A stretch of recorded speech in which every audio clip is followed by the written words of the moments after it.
Hey everyone, it's Bradley Bush again with another algebra video. Today we're talking about synthetic division of polynomials. One of my personal favorites because it's fast. Our to-do list, what is synthetic division? You'll learn that it's just a shortcut for long division. So we like it, but it only works under specific circumstances. And then we'll give you an example of one that's done. So I'll put the timestamps also in the video description so you can skip ahead if you want. What is synthetic division of polynomials? Well, it's just a method that lets you divide a polynomial by another polynomial of equal or lower degree, so kind of like long division. But it lets you do it with fewer calculations than long division. So it really is like a shortcut to long division. So that's why we love it. But it can only be used in certain circumstances. And that circumstance is when you're dividing by something that's x plus c or x minus c, where x is your variable and c is just some constant. So if it fits this form, you can use synthetic division instead of long division, and you get the same answer. In case you forgot what degree meant, it's just the highest exponent you see on any of the variables in your polynomial, as long as you just have a single variable polynomial. Here's an example. Divide x cubed plus 4x squared minus 5x plus 5 by x minus 3. And remember, we have to be dividing by x plus or minus some constant, or we can't use synthetic division. And lucky for us, we are, because we're dividing by x minus 3. So it's perfect. This fits. So we are set up. Do we need any placeholders? We have our order of exponents in descending order. So we have 3, 2, 1, and the 0 there, the x to the 0. So we're good. They're in descending order of exponents, and we're not missing any, so we don't need any placeholders. But we do have to do something with the coefficients. So synthetic division is set up a little bit different than long division. This is how it works. You kind of act like you're magically making all of the variables disappear, and all you're keeping is the coefficient in front of the variable.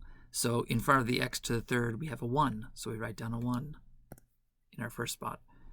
Here, we have a 4. So we just write down 4. We get rid of the x squared.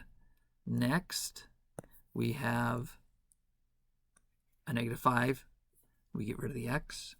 And finally, you probably have guessed it already, we have a 5 that we plug down. So we just keep the coefficients and we get rid of the variables.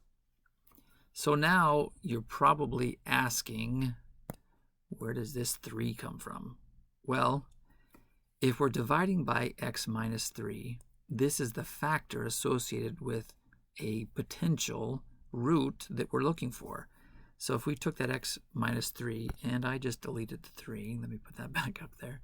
If I took the x minus 3 and I set it equal to 0 and I solved, I would get x equals 3.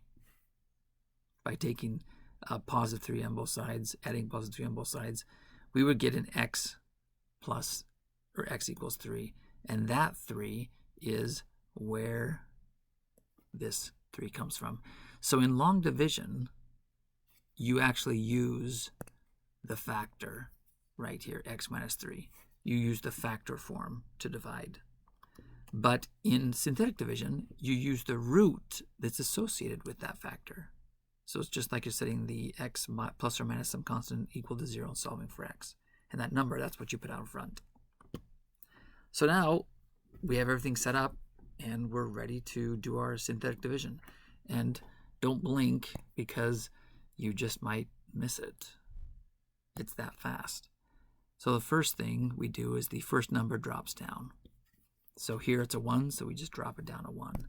Now we take whatever is out front there, that 3, and we multiply it by the 1. And so 3 times 1 is 3. Then we add 4 and 3 give us 7. Then we take the 3 and we multiply it by 7, and we get 21. And negative 5 plus 21, we're just adding, is 16. And now we take the 3 and we multiply by 16. And 3 times 16 gives us 48. And again, we add 5 and 48 give us 53. And we're done. This right here is our remainder.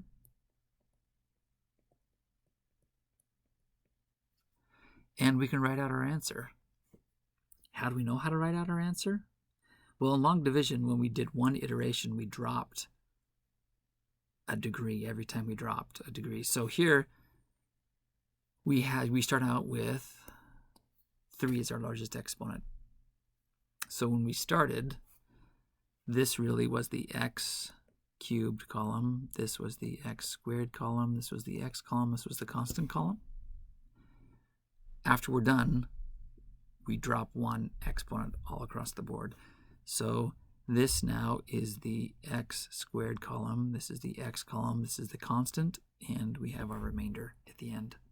So we can just add in those variables back in, just like we deleted them at the beginning. And we can write out our answer, as you see here, including the remainder. And we put that remainder, the 53, over the x minus 3, just like we do when we're doing long division. So that's it. That's synthetic division. Super quick. Hope it was helpful. If it was, like the video, leave a comment, subscribe to the channel, and thanks for watching.